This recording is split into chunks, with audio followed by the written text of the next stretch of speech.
seja cheia de felicidade para todos vocês, os nossos telespectadores. Estamos ao vivo com a biomédica, com mestrado em bioquímica clínica e professora efetiva da Escola Técnica de Saúde do Distrito Federal. Estamos falando da professora Georgia Maia Ribeiro no quadro. E aí, doutora? Bom dia, professora Georgia. Bom dia, Dimas. Bom dia a todos. Como é que tá o sol? Parece que o sol tá bom, né, não é, professora? Hoje deve fazer calor e se fizer calor eu vou cair numa piscina aqui do vizinho. Tá bem característico, né? Quente durante o dia, seco e à noite mais frio. Isso. A senhora gosta de calor ou a senhora gosta do frio? Prefiro frio. Alô? Jorge? Oi, tá me ouvindo? Tô ouvindo. A senhora gosta mais do calor ou do frio? Eu já vou antecipando. Eu gosto do calor porque eu vou para uma piscina ou eu vou para o meu chuveiro e com a temperatura fria aí eu vou ter que perder peso porque tem que botar tanta roupa. E a senhora? Eu prefiro frio. Então, vamos à nossa primeira pergunta, professora. Como se dá o atendimento em posto de saúde a pacientes suspeitos de coronavírus? Inicialmente, bom dia aí, né, a todos. Bom, é uma questão bem importante, né, uma vez que a gente está falando aí, né, de um programa principalmente relacionado ao município, né. Bom, essa estratégia de saúde da família, ela é inicialmente de responsabilidade do município, né? Essa atenção básica à saúde, atenção primária, ela é de responsabilidade do município, ok? Bom, a gente tem as unidades básicas de saúde, né? Que são as unidades de estratégia de saúde da família. E essas unidades de estratégia de saúde da família, elas são as unidades que vão receber aqueles pacientes ali de forma primária, né? O paciente vai procurar primeiro esse atendimento, e a gente tem que entender que é uma questão abrangente nacional, né? Quando a gente fala dessa estratégia de saúde da família, o mesmo protocolo que é seguido aqui, né, em Valparaíso de Goiás, é o protocolo que deve ser seguido lá no Amazonas ou no Rio Grande do Sul. Então, é um protocolo aí a nível nacional, mas de responsabilidade da atenção primária, que é uma responsabilidade do município, certo? Bom, esse fluxo de atendimento na UBS, na Unidade Básica de Saúde, né, na Unidade de Estratégia de Saúde da Família, ele tem que ser bem realizado, né, porque eu preciso pensar que eu tenho que atender esse paciente ali nos momentos onde o paciente apresenta os primeiros sinais e sintomas, e também tem que ser responsável, né, essa unidade básica de saúde, ela tem que ser responsável pelo processo de vigilância epidemiológica, que para uma pandemia, né, quando a gente fala na epidemiologia propriamente dita, é um processo extremamente importante para que eu consiga monitorar os casos, né, consiga avaliar esses casos, consiga entender o perfil desse paciente, né, e consiga evitar que esse paciente faça uma propagação, né, desse vírus, seja ali um vetor para outras contaminações, né, então, para contaminação de outras pessoas. Então, essa atenção primária, ela é de extrema importância, ok? Bom, o fluxo que acontece na unidade básica de saúde, ele é um fluxo que já foi determinado pelo Ministério da Saúde. Eu preciso, quando abrir a porta para esse paciente na unidade básica de saúde, seguir esse fluxo que foi determinado pelo Ministério da Saúde. É isso que vai dar segurança, né, para para essa secretaria municipal, para esses estabelecimentos, né, para essas unidades de atenção primária. E é isso também que vai fazer com que o município conheça o perfil do seu doente, conheça o perfil do seu paciente infectado. Isso é extremamente importante, que uma vez que eu tenho vigilância epidemiológica, eu consigo ali, né, diminuir esse alastramento da doença. Então, a vigilância epidemiológica para pandemias é a principal forma de conhecer e a forma de inibir que essa doença se alastre, tá bom? Bom, como que isso acontece na unidade básica de saúde? O paciente procura a unidade básica de saúde, procura a atenção primária, procura, né, o que a gente chama de PSFs, né, ou UBSs.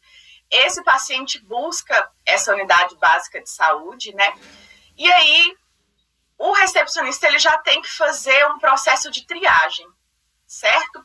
Entender quem são os pacientes preferenciais, né, em relação tanto a uma questão ampla, né, quanto a essa questão restrita propriamente dita do paciente com suspeita de coronavírus. Então, eu tenho que conhecer quem são esses pacientes. Pacientes idosos acima de 60 anos, esses pacientes eles são pacientes preferenciais, pacientes portadores de doenças crônicas, ok? Portadores de doenças também que são doenças imunossupressoras e pacientes imunossuprimidos em relação também ao uso de medicações imunossupressoras. Então, quando eu falo dos imunossuprimidos, eu tenho pacientes que são portadores de doenças imunossupressoras. O principal delas, né, mais conhecida, que a gente mais aí tem divulgação, é a AIDS. A AIDS ela é uma doença imunossupressora, diminui a imunidade desse paciente. E pacientes que fazem utilização de drogas imunossupressoras.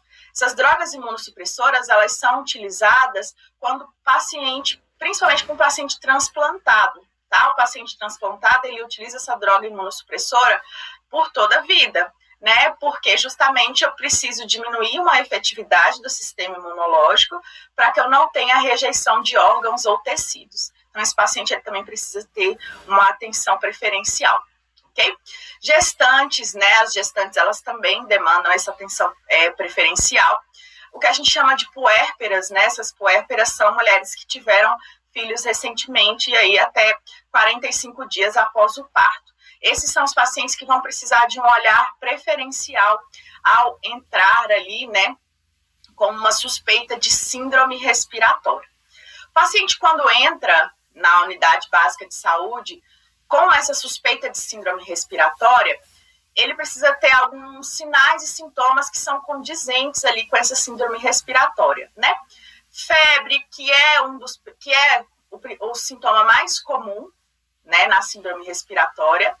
Tosse, fadiga, dispneia, que é essa falta da regulação, né, do fluxo respiratório, mal-estar, mialgia, que é uma dor no corpo, sintomas do trato respiratório superior, tosse, mesmo que esteja a garganta ali, né, inflamada.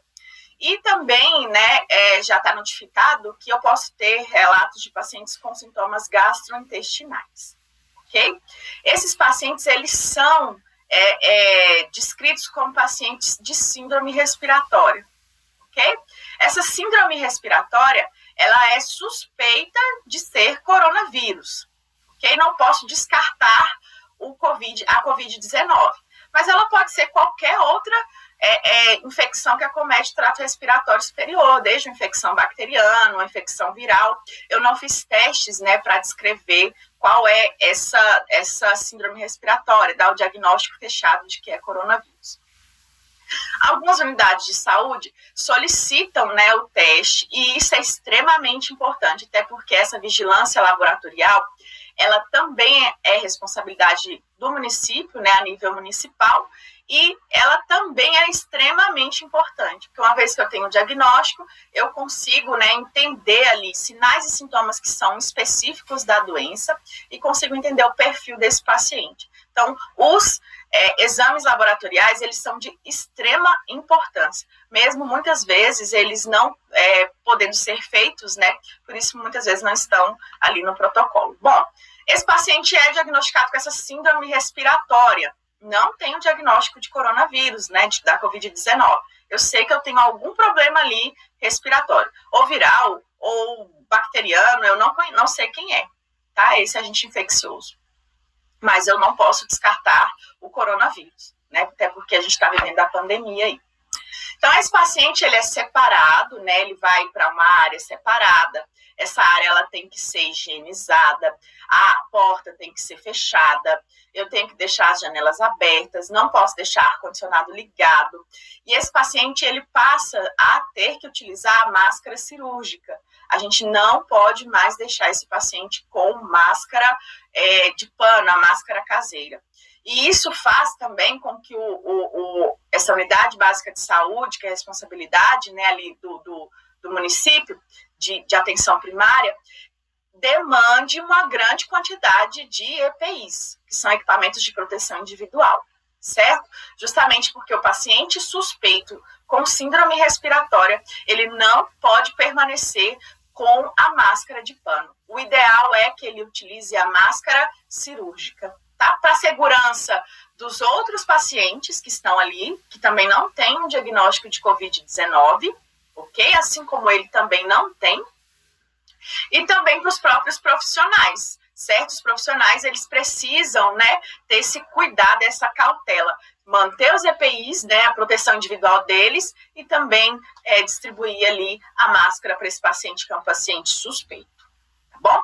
Depois desse processo, ele precisa ser avaliado se ele é um paciente que tem características dessa síndrome respiratória com sinais e sintomas leves ou se ele é um paciente grave, certo? E aí, se ele é um paciente leve, eu tenho um tipo de conduta, e se ele é um paciente grave, obviamente eu vou ter outro tipo de conduta, né? Se ele é um paciente leve, esse paciente leve, ele vai ter características. Quais são essas características? Saturação normal. Essa saturação é um processo que a gente avalia a oxigenação. O quanto de oxigênio está ali fixado à hemoglobina, e essa hemoglobina é quem transporta o oxigênio para todo o nosso sangue, para todos os nossos órgãos e tecidos, tá? Então, eu avalio essa saturação. Se essa saturação está normal, somente tem sinais leves, não é um paciente que tem doença crônica grave, não é um paciente que é imunossuprimido. Esse paciente, ele vai, né, ter um termo de responsabilidade, preencher esse termo, se manter em isolamento. Esse isolamento, ele tem que ser feito, né, ali por 14 dias, né, o paciente recebe um atestado de 14 dias a partir do primeiro dia de sintoma.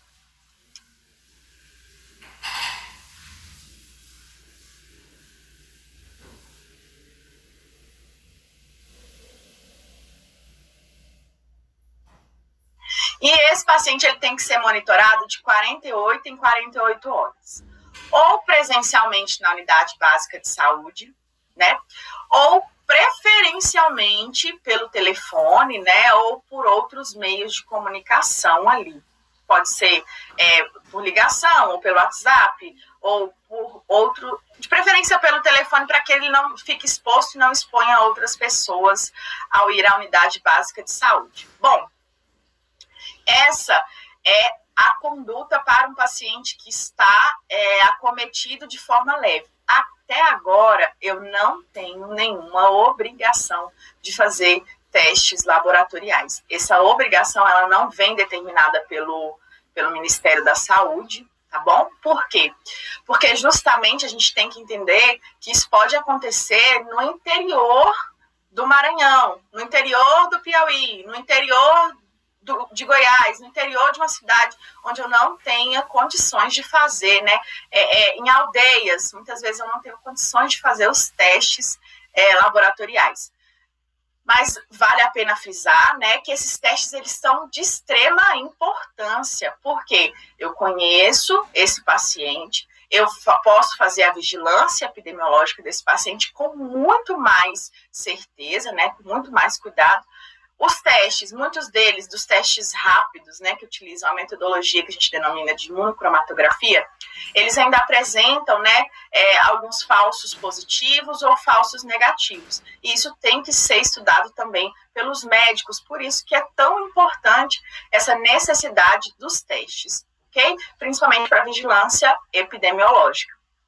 Esses pacientes leves, eles vão manter esse isolamento, né, de 48 em 48 horas, são monitorados e permanecem em isolamento na sua casa, e o atestado médico ele também se estende às pessoas da família, tá bom? Então, as pessoas que moram ali naquela residência junto com esse indivíduo, ele também precisa receber esse atestado médico.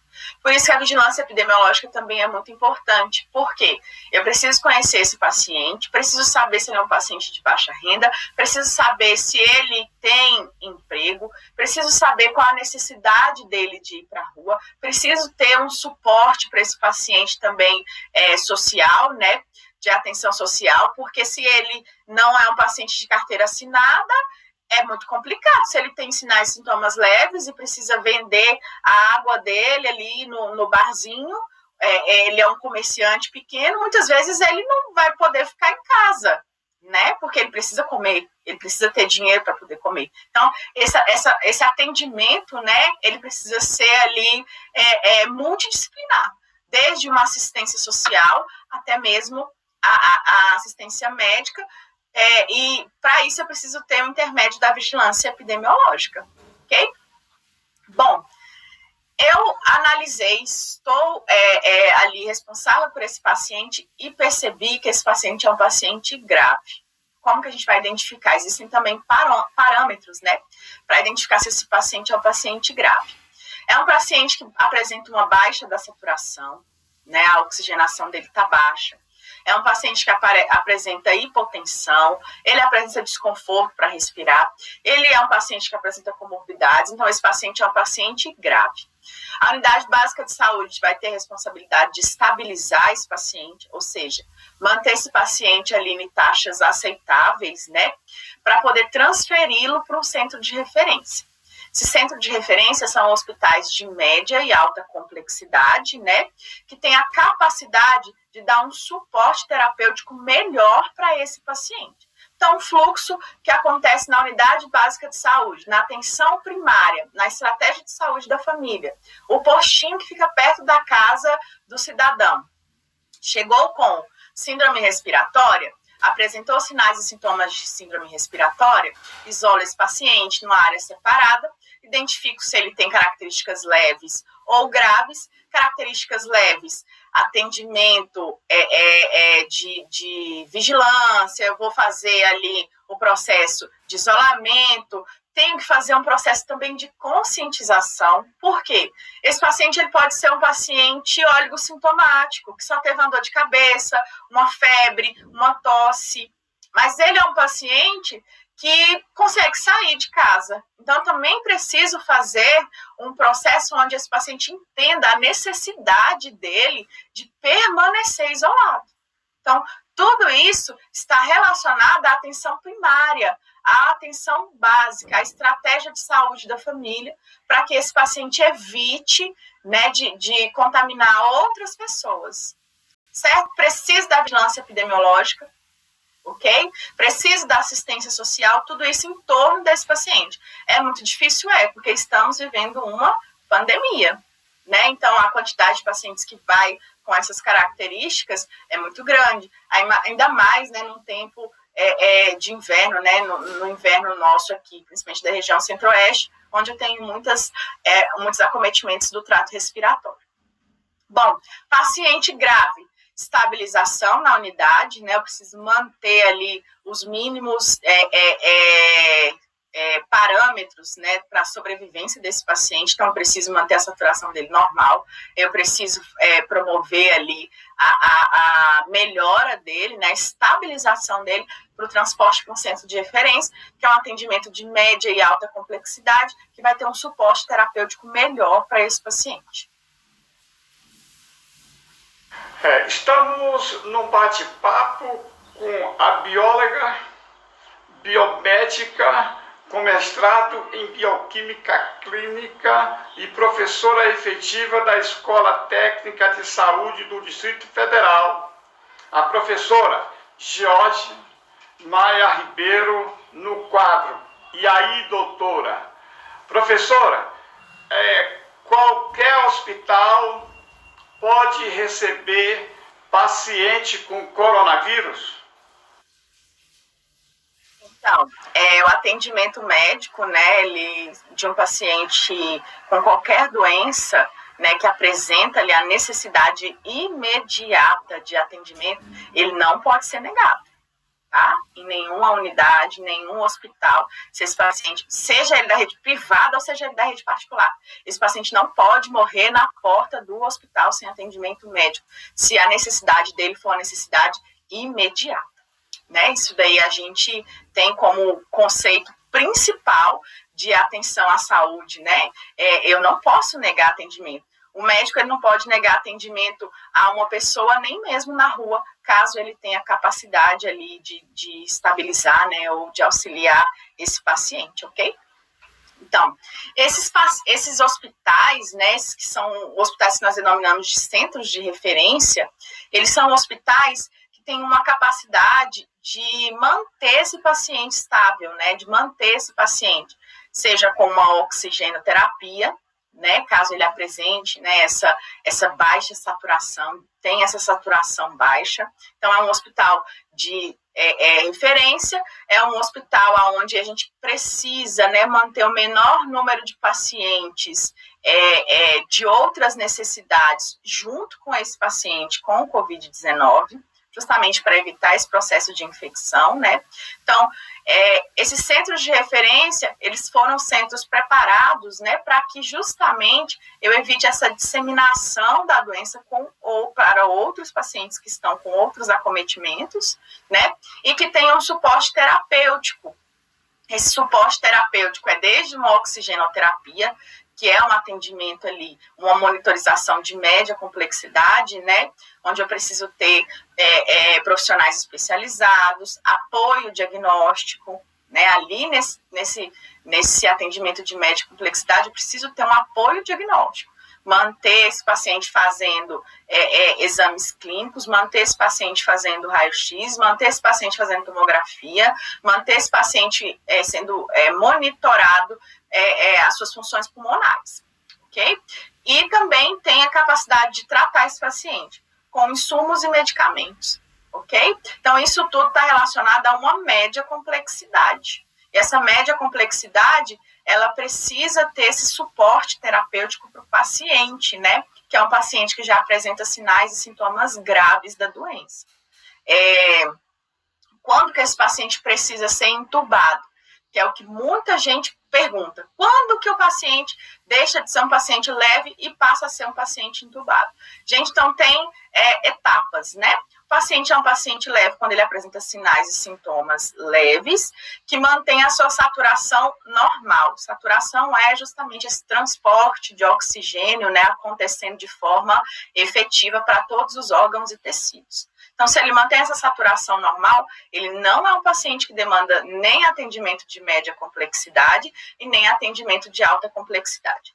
Ele vai demandar esse atendimento de média complexidade quando ele apresenta comorbidades, né, graves, quando ele apresenta uma doença imunossupressora, aí ele também precisa de um atendimento de média complexidade, porque ele precisa ser acompanhado, tá? Essa resposta. E ele vai demandar um atendimento de alta complexidade, UTI, intubação endotraqueal, quando a saturação dele não responde à oxigenoterapia, ok? Faço uso do oxigênio, mas eu não tenho uma resposta do pulmão. Então, aí há a necessidade da intubação endotraqueal, né, que é o que a gente chama ali, que é o processo do respirador, que todo mundo tem, que é a necessidade do leito de UTI. Isso aí, sim, é demandado na alta complexidade, né, nas unidades de terapia intensiva.